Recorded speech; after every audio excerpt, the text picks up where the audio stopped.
अस्सलाम वालेकुम नाजरीन, मैं हूं आसिफ अली ख़ान। पेरेंटिंग सीरीज़ में एक बार फिर आप सबको खुशामदीद। अक्सर आपकी जानिब से ये सवाल आता है कि बच्चों को डिसिप्लिन किस तरह से किया जाए। बच्चे बात नहीं मान रहे होते, जो बात समझाई जाए वो जो है वो किसी हाल में भी समझने को तैयार नहीं होते। नज़्म व ज़ब्त घर में जो है वो किस तरह से कायम किया जाए। देखिए, 3 बातों का आपने आज से ख़्याल रखना है। जब भी बात डिसिप्लिन की आए तो एक चीज़ याद रखिएगा, डिसिप्लिन मेंटेन करने के लिए जो नंबर 1 चीज़ है वो है कंसिस्टेंसी। यानी discipline is not the name कि आपने एक बार कोई चीज़ समझा दी, आपने 2 बार कोई चीज़ समझा दी, 3 मरतबा कोई बात समझा दी और चौथी मरतबा आपने शाउटिंग स्टार्ट कर दी। चौथी मरतबा आपने बच्चे को मारना पीटना शुरू कर दिया और आपने कहा कि 3 बार पहले समझा चुके हैं हम। ठीक है, कितनी मरतबा समझाना पड़ता है। ठीक है, तो जब बात डिसिप्लिन और नज़्म ज़ब्त की होती है ना, तो नज़्म ज़ब्त कायम होता है कंसिस्टेंट एफर्ट से। यानी मुस्तकिल मिजाजी के साथ आप वो चीज़ समझाते रहें और आहिस्ता आहिस्ता आहिस्ता स्लो पॉइजन की तरह बच्चा कंडीशनड होता है और फिर उसकी ज़िंदगी में नज़्म ज़ब्त यानी डिसिप्लिन जो है वो कायम होना शुरू हो जाता है।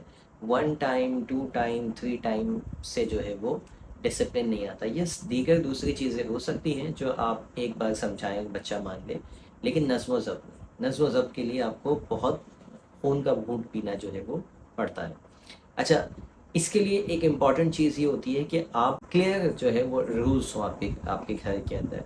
यानी अगर बच्चा सुबह सवेरे नहीं उठता है और स्कूल टाइम पे नहीं जाता है, तो उसके लिए एक रूल होना चाहिए कि ये रूल ब्रेक हुआ है तो इसके कुछ ना कुछ कॉन्सिक्वेंसेस होंगे, यानी नताइज होंगे जो बच्चे को भुगतना पड़ेंगे। नतीजा ये नहीं है कि बच्चे को मार खानी पड़ेगी। बच्चे को ये पता होना चाहिए मेरे घर का रूल है, मैं अगर वक्त पे खाना नहीं खाऊंगा तो रूल के हिसाब से मुझे ये नताइज भुगतने पड़ेंगे। अगर मैं घर पे वापस आने के बाद अपना यूनिफॉर्म अपनी जगह नहीं रखूँगा तो रूल के मुताबिक मुझे ये नताइज भुगतने पड़ेंगे।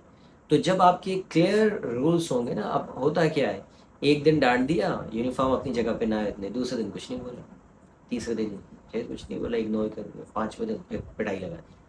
मतलब कोई एक रूल नहीं है। ठीक है, अपने मूड पे है कि जब दिल चाहा इग्नोर कर दिया, जब दिल चाहा डांट दिया, जब दिल चाहा मार दिया। बच्चे को नज़्म ज़ब्त के लिए उसको रूल पता होने चाहिए कि मैं ये नहीं करूँगा तो किसी भी हाल में मुझे फला चीज़ नहीं मिलेगी, मुझे हर सूरत उसका नतीजा भुगतना पड़ेगा। ठीक है, अगर मैं अभी खाना नहीं खाऊंगा तो मुझे दोबारा खाना नहीं मिलेगा जब तक कि रात का खाना ड्यू ना हो जाए। ठीक है, अगर मैं अपनी मनपसंद चीज़ के लिए ज़िद करूँगा तो मुझे मनपसंद चीज़ किसी भी हाल में नहीं मिलेगी, लिहाजा मुझे मेरा चीखना चिल्लाना बनता ही नहीं है। लेकिन अगर बच्चा चीखता है चिल्लाता है और आप उसकी मनपसंद चीज़ पका के या मंगवा के दे देती हैं उसको, या जो है वो उसकी डिमांड किसी भी सूरत में मान लेती हैं, तो बच्चा समझ जाएगा कि यही वो तरीका है बात मनवाने का। ठीक है, तो बच्चों को आप रूल्स के इससे फ़ायदा क्या होगा, इससे 3 चीज़ें बच्चा अपने अंदर डेवलप करेगा। नंबर 1 कि वो अपनी गलतियों से सीखना शुरू करेगा, यानी he will learn from his mistake. ठीक है, number 2 he will respect your authority. आपके घर की जो आपकी अथॉरिटी है एज ए पेरेंट्स, वो उसकी रेस्पेक्ट करेगा, वो खुद अथॉरिटी नहीं बनेगा, वो आपको चैलेंज नहीं करेगा। नंबर 3 अपने अंदर सेल्फ कंट्रोल को डेवलप करेगा। यानी जब मेरी पसंदीदा चीज़ मुझसे दूर की जाएगी, मुझे नतीजा भुगतना पड़ेगा, तो क्या होगा, मेरे अंदर कंट्रोल, सेल्फ कंट्रोल जो है वो डेवलप होना शुरू होगा। यस, शुरू में गुस्सा आएगा बच्चे को, लेकिन आहिस्ता आहिस्ता वो ये तीनों चीज़ें सीख जाएगा।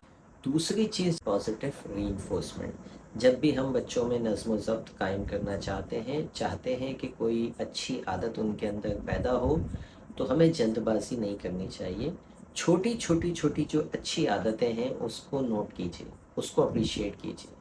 हमारे साथ वालिदैन एज ए पेरेंट्स एक गलती हम ये कर जाते हैं कि एक वक्त आता है बच्चों की गलतियाँ निकालते निकालते कि हमें सिर्फ उनकी गलतियाँ ही नज़र आ रही होती। यानी सारा दिन में जो वो अच्छा काम करते हैं हम उसको इग्नोर करना शुरू कर देते हैं, उस पे हम जो है वो कोई तवज्जो हमारी नहीं होती। लेकिन जैसे ही वो कोई गलत काम करता है हम आग बबूला हो जाते हैं, हम उसको डांटने मारने लग जाते हैं। तो यूँ हम पॉजिटिव रीइंफोर्समेंट नहीं कर रहे होते। देखिए दिन में, सारा दिन में क्या क्या काम बच्चे ने अच्छे किए हैं, जो अच्छे बिहेवियर से उसको ट्रीट दीजिए, उसको मोटिवेट कीजिए, उसको अप्रिशिएट कीजिए, प्रेज़ कीजिए, तारीफ़ कीजिए। कभी हग कर लें, कभी बच्चे को जो है वो कह दें कि तुम्हारा ये काम बहुत अच्छा लगा, यानी अपने जज़्बात का इज़हार कीजिए पॉज़िटिव। तो वो उसको उसको वो काम करने में मज़ा आएगा और वो चाहेगा कि मैं और ज़्यादा ये काम जो है वो करूँ। तो जब आप जो है पॉजिटिवली इनकरेज करते हैं, यानी रीइंफोर्स करते हैं, तो भी 3 आदतें बच्चों के अंदर डेवलप होती हैं। ये 3 आदतें क्या होती हैं? नंबर 1, उसकी सेल्फ एस्टीम हाई होना शुरू हो जाती है।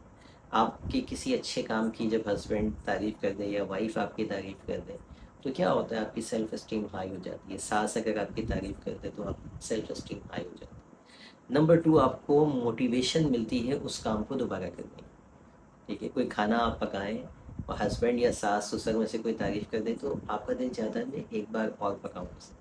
और आप उसी को अगर जो है वो तारीफ़ ना की जाए बल्कि तनक़ीद की जाए, तो आपका दिल चाहेगा कि मैं पकाऊँ नहीं, यानी डीमोटिवेशन मिलती है। तो पहली चीज़ क्या होती है कि आपकी सेल्फ एस्टीम हाई होती है, दूसरी चीज़ आपकी आपको मोटिवेशन मिलती है, और तीसरी चीज़ इनसे आपको कॉन्फिडेंस मिलता है, यानी पॉजिटिव इनकरेजमेंट से ये 3 चीज़ें आपके अंदर, आपके बच्चे के अंदर जो है वो डेवलप होना शुरू हो जाती है। तीसरी चीज़, बच्चे की नीड को समझना है, बच्चे के इंटरेस्ट को समझना है, बच्चे की फीलिंग्स को समझना है। ये 3 चीज़ों को जब आप समझना शुरू होंगे और फिर सपोर्टिव वे में उसको आंसर करेंगे, यानी बच्चा आपके पास कोई कंप्लेन लेके आता है, तो बजाय उसको झिड़कने के आप उसको सपोर्टिव वे में जब आप उसको आंसर करेंगे, तो फिर क्या होगा कि बच्चे की और आपके दरमियान एक अच्छी स्ट्रॉन्ग बॉन्डिंग जो है वो बनना शुरू हो जाएगी। बच्चा आपसे भागेगा नहीं, आपसे चिड़चिड़ाएगा नहीं, बल्कि वो आपके साथ एक अच्छी रेपो जब बिल्ड होगी, तो फिर मज़ीद उसको आपकी बात को फ़ॉलो करने में आसानी होगी।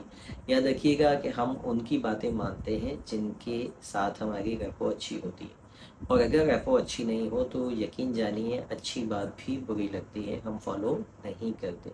तो बच्चे के साथ एक अच्छा ताल्लुक़ वालिदैन का होना बहुत ज़रूरी है, एक अच्छी अंडरस्टैंडिंग होना बहुत ज़रूरी है, और ये तभी होगी जब आप उसको एक सपोर्टिव केयरिंग एनवायरनमेंट प्रोवाइड करेंगे, उसकी नीड को समझेंगे, उसके इंटरेस्ट के अंदर अपने इंटरेस्ट को मिलाएँगे, और फिर जब आप उसको उसको उसके साथ वक़्त गुज़ारेंगे, तो वो आपकी कंपनी को एन्जॉय करने लगेगा, और यूँ आपका जब ताल्लुक़ अच्छा होगा तो फिर वो आपकी बातों को मानने लगेगा, आसानी होगी आपको बच्चे को डिसिप्लिन करने में। और साथ-साथ 2 स्किल बच्चा इस तरीके से जब आप उसको सपोर्टिव एनवायरनमेंट पैदा करते हैं, उसको देते हैं, तो 2 स्किल सीखता है कि वो सोशली और इमोशनली स्ट्रॉन्ग होता चला जाता है। उसकी सोशल इंटरैक्शन अच्छी होते चली जाती है, लोगों के साथ बर्ताव उसका अच्छा होता चला जाता है। ऑन द अदर हैंड, अगर आप ये सपोर्टिव एनवायरनमेंट नहीं देते, तो बच्चे का दूसरे लोगों के साथ भी जो है वो इमोशनली और सोशल जो इंटरैक्शन होता है वो ख़राब होने लग जाता है। कंप्लेनिंग मोड में बच्चा आ जाता है, हर एक से लड़ना शुरू कर देता है, हर एक को बातें सुनाना शुरू कर देता है। तो उम्मीद है मुझे कि ये 3 बातें जो मैंने आज आपको बताई हैं, इस पे अगर आप अमल करेंगे, तो आपको बहुत ज़्यादा हेल्प मिलेगी अपने बच्चों को नज़्म व ज़ब्त करने में, उनको डिसिप्लिन करने में, उनसे अच्छे ताल्लुक़ बिल्ड करने में, उनकी सेल्फ एस्टीम को हाई करने में, उनके कॉन्फिडेंस को बिल्ड करने में। तो ये छोटी-सी एक वीडियो है, अगर आप इस पे अमल कर लेते हैं, तो आपको बहुत ज़्यादा नताइज इसके बेहतर मुस्बत नताइज मिल सकते हैं। मिलते हैं इंशाअल्लाह किसी और वीडियो में। Thank you for watching. अल्लाह हाफ़िज़।